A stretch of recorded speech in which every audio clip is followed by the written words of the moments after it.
Yes, my dear students, the next properties of the liquid state is surface tension.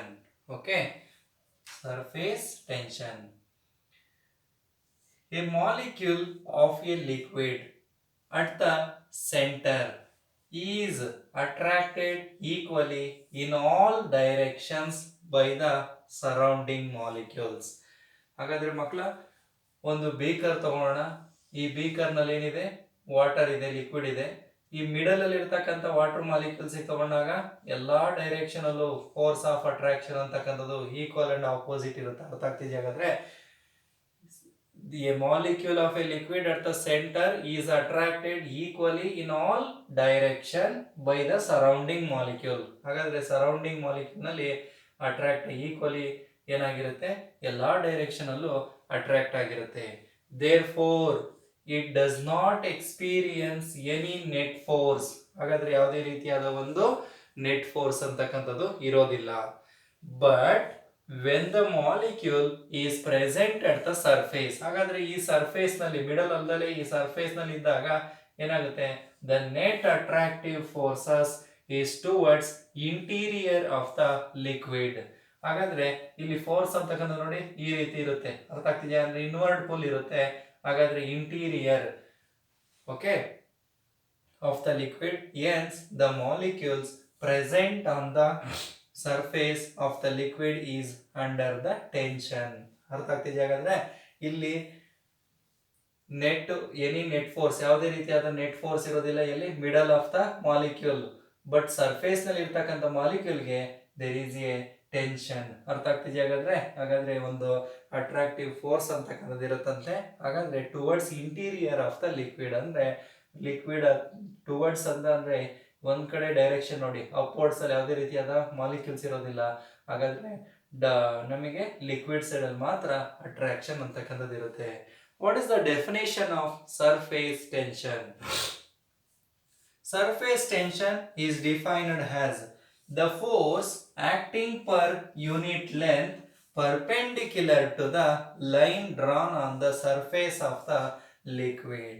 Okay, this is the definition of surface tension. Surface tension is defined as the force acting per unit length, the force acting per unit length perpendicular to the line drawn on the surface of the liquid. Okay, or another one definition, the tangential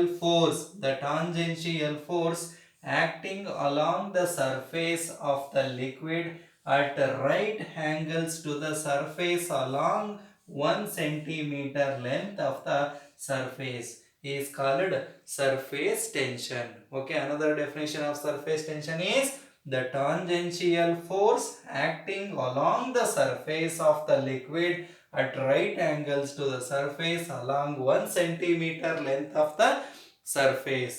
Okay, what is the SI unit of surface tension?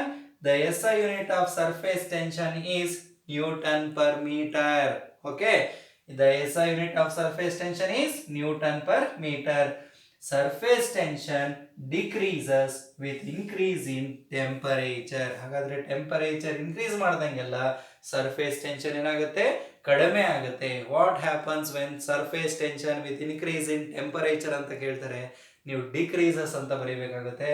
Because the kinetic energy increases with the increase in temperature. ಹಾಗಾದ್ರೆ ನಾವು temperature increase ಮಾಡಿದಾಗ kinetic energy ಏನಾಗುತ್ತೆ, increase ಆಗುತ್ತೆ. Kinetic energy increase ಆದಾಗ surface tension value ಏನಾಗುತ್ತೆ, ಕಡಿಮೆ ಆಗುತ್ತೆ. The surface tension decreases with the increase in temperature because the kinetic energy increases with the increase in temperature. The next concept is consequences of surface tension. ಹಾಗಾದ್ರೆ ನಾವು surface tension ಎಲ್ಲೆಲ್ಲಿ ನೋಡಬಹುದು ಅಂತಕ್ಕಂಥದ್ದು, mercury drops are spherical in shape. ಹಾಗಾದ್ರೆ mercury ನೋಡಿದಿರ ಮಕ್ಕಳೇ, ಆ mercury drops ಅಂತಕ್ಕಂಥದ್ದು ಸ್ಪೆರಿಕಲ್ ಶೇಪ್ ಇರುತ್ತಂತೆ. ಯಾಕಾಗಂದ್ರೆ because lowest energy state of the liquid will be when the surface area is minimum ಅಂತಕ್ಕಂಥದ್ದು. Surface area is minimum. ಅರ್ಥ ಆಗ್ತಿದೆಯಾ ಹಾಗಾದ್ರೆ? ಹಾಗಾದ್ರೆ lowest energy state of the liquid ಅಂತಕ್ಕಂಥದ್ದು will be when the surface area is minimum ಅಂತಕ್ಕಂಥದ್ದು. ಅರ್ಥ ಆಗ್ತಿದೆಯಾ ಹಾಗಾದ್ರೆ? ಇಲ್ಲಿ ನಿಮಗೆ ಸರ್ಫೇಸ್ ಏರಿಯಾ ಅಂತಕ್ಕಂಥದ್ದು, ಸರ್ಫೇಸ್ ಏರಿಯಾ ಈಸ್ ಮಿನಿಮಮ್. ಅದಕ್ಕೋಸ್ಕರ ಮರ್ಕ್ಯೂರಿ ಡ್ರಾಪ್ಸ್ ಅಂತಕ್ಕಂಥದ್ದು ಸ್ಪೆರಿಕಲ್ ಶೇಪ್ ನ ಪಡ್ಕೊಳ್ಳಿದೆ. Next one, on heating the glass melts and the surface of the liquid tends to take the rounded shapes at the edges. ಹಾಗಾದ್ರೆ ನಾವೊಂದು glass ಅನ್ನ ಏನ್ ಮಾಡಿದಾಗ, heat ಮಾಡಿದಾಗ, ಮೆಲ್ಟ್ ಮಾಡಿದಾಗ ಸರ್ಫೇಸ್ ಆಫ್ ದ ಲಿಕ್ವಿಡ್ ಅಂತಕ್ಕಂಥದ್ದು ಯಾವ ಶೇಪ್ ನ ಪಡ್ಕೊಡುತ್ತೆ? ರೌಂಡೆಡ್ ಶೇಪ್ ನ ಪಡ್ಕೊಬಿಡುತ್ತೆ. The next consequences is liquids tend to rise or falls in the capillary. ಒಂದು ಕೆಪಿಲರಿ ಟ್ಯೂಬ್ ಒಳಗಡೆ ಲಿಕ್ವಿಡ್ ಅಂತಕ್ಕಂಥದ್ದು ನೋಡಿ ಏನಾಗ್ತಿದೆ, ಫಾಲ್ ಆಗಿರ್ಬೋದು ಅಥವಾ ರೈಸ್ ಆಗ್ಬೋದು ಅಥವಾ ಫಾಲ್ ಆಗ್ಬೋದು.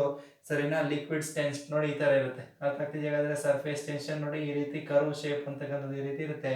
ಹಾಗಾದ್ರೆ liquid tends to rise or fall in the capillary due to the presence of surface tension. These are the important consequences of surface tension. Here the definition of surface tension is important. What is the SI unit of surface tension and what happens surface tension with increase in temperature? These are the three concepts are very important in this video, students.